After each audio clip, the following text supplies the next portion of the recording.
Hello. I thought I'd talk about something that's, well, I say kind of bugging me lately. On, well, I've been mentioning before that you should focus on your health, and I'm going to give a few reasons I believe that is the case.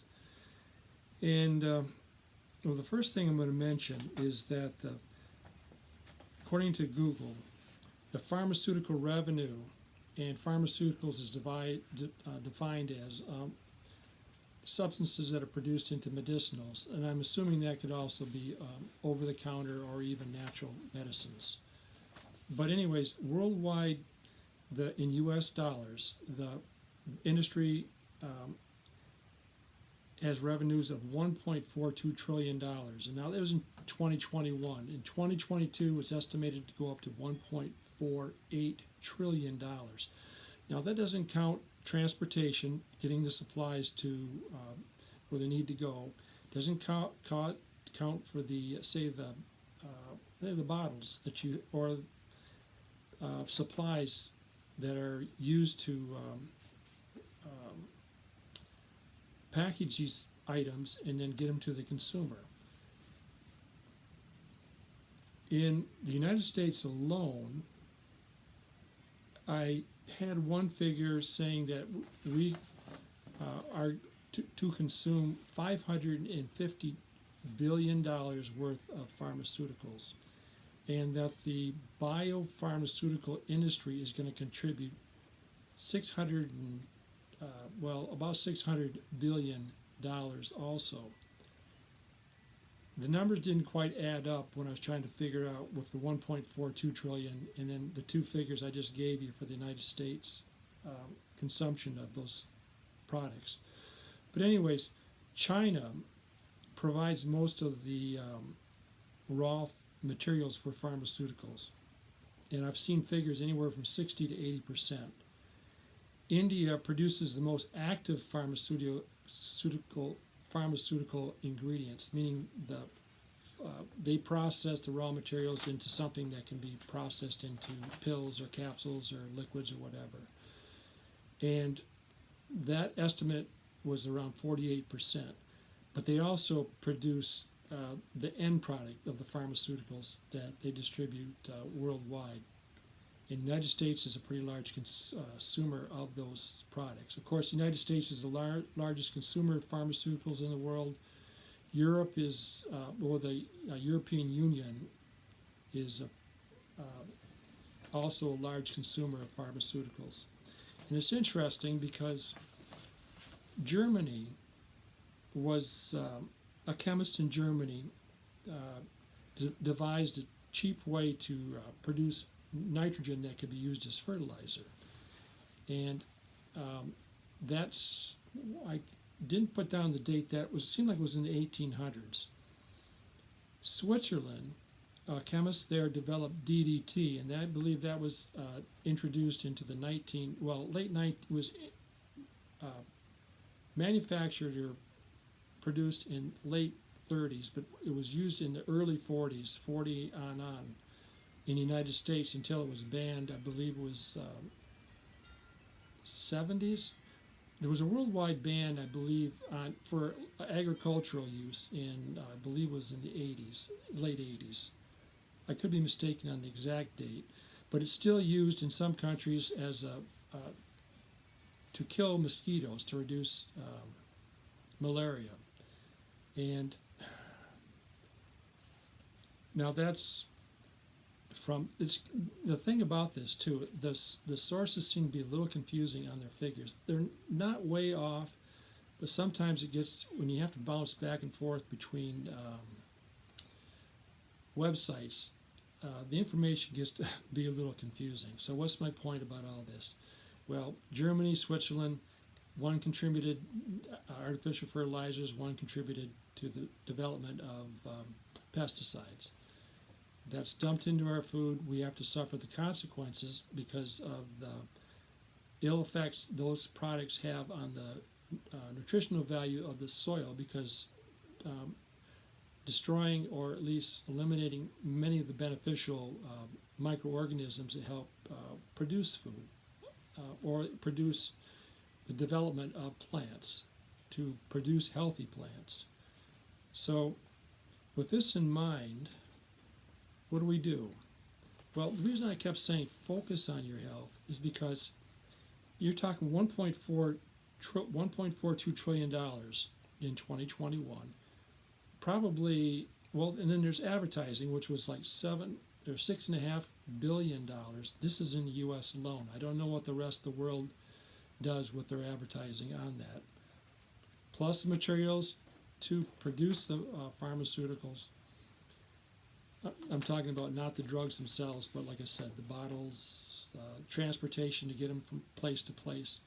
That's a lot of money. And you can bet, well, I'm willing to bet that there's a lot of these pension funds that are invested in these pharmaceuticals, that or pharmaceutical companies. That makes it difficult for people to want to eliminate the products, I guess, the reduction of products. I know it sounds silly, but you think about it. People seem to be more concerned about what they get from their pensions than they are from their health. That's just a perspective. And I'm maybe not looking at all the angles, but from my point of view, people would rather get their paychecks either from pensions or I'm not even sure how the Social Security system works, how they invest.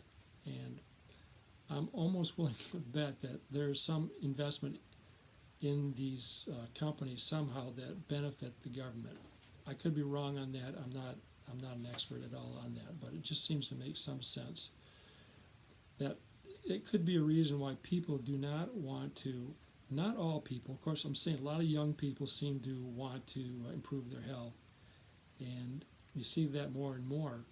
But on the other side, people my age, some younger and some older, are just kind of stuck in that mindset. So to me, that means we're going to have to go through a cleaning out, say, of the system. And cleaning out can be reduce Social Security benefits, reduce Medicare benefits, Medicaid benefits, just so that the government can function. And I hate to say that I think that was the game plan, but it seems to me that is part of it, because once we go down the tube as far as our health in the United States, I'd mentioned before, China is probably next because they're the largest users of pesticides in the world. How much they use in their country and how much they may use in other countries that they're supposedly investing in, I don't know. But in the long run, I believe their health will deteriorate for their people. India is a relatively low user of pesticides, but because of their involvement in the pharmaceutical industry, I think once China starts to fail in their health of their people, like the United States currently is, then I think India may be down the line. So this seems to be kind of a long-term goal to subdue countries.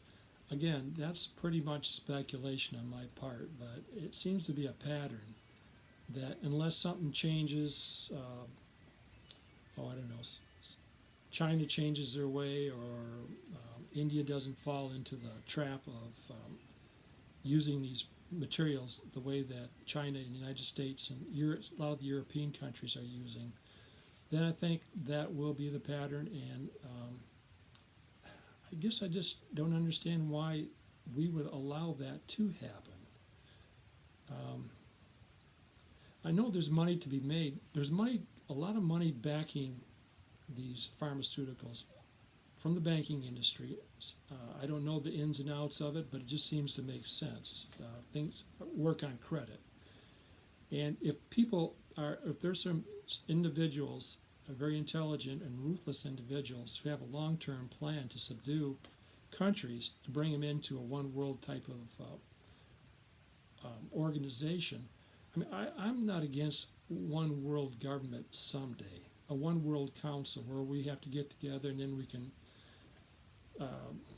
well, looking further into the future, we can deal with other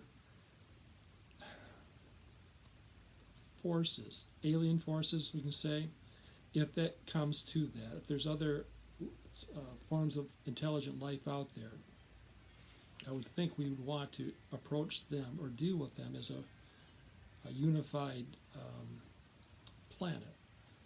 But again, I don't like the way we're doing it now, if that's what we're actually doing. But smart investors are probably going to make some good money out of this, if that is the plan. And if it is, they know what they're doing. I'm not, even if I had figured that out, I guess I'm not ruthless enough, and I just don't believe in that being the way to bring the world under one rule, especially a rule if it involves incessant surveillance and liberties that are severely restricted. We should probably learn to do better with our resources. We should probably travel less, learn to use our feet, use our bicycle, leg power, focus more on the health, as I've mentioned numerous times in the past.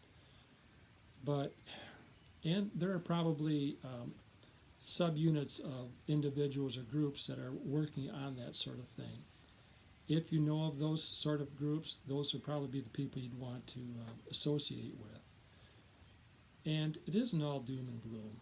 I think a slowdown would be good. I've mentioned it in the past. We've progressed too fast. We've used credit to develop too fast. If we have a slowdown and we have to reduce our overconsumption, fine. That's the way it has to be. That's the way it has to be. But I just don't like it when a lot of people have to suffer, and I believe will suffer if what I see as a pattern developing occurs. And hopefully I'm wrong. Anyways, hopefully I'll have better news next time. And I just wanted to kind of get my thoughts out there, and I'd really like to know if someone agrees, disagrees, or has more of a structured approach to what they see happening with this, what I think is a health crisis. Anyways, thank you, and bye for now.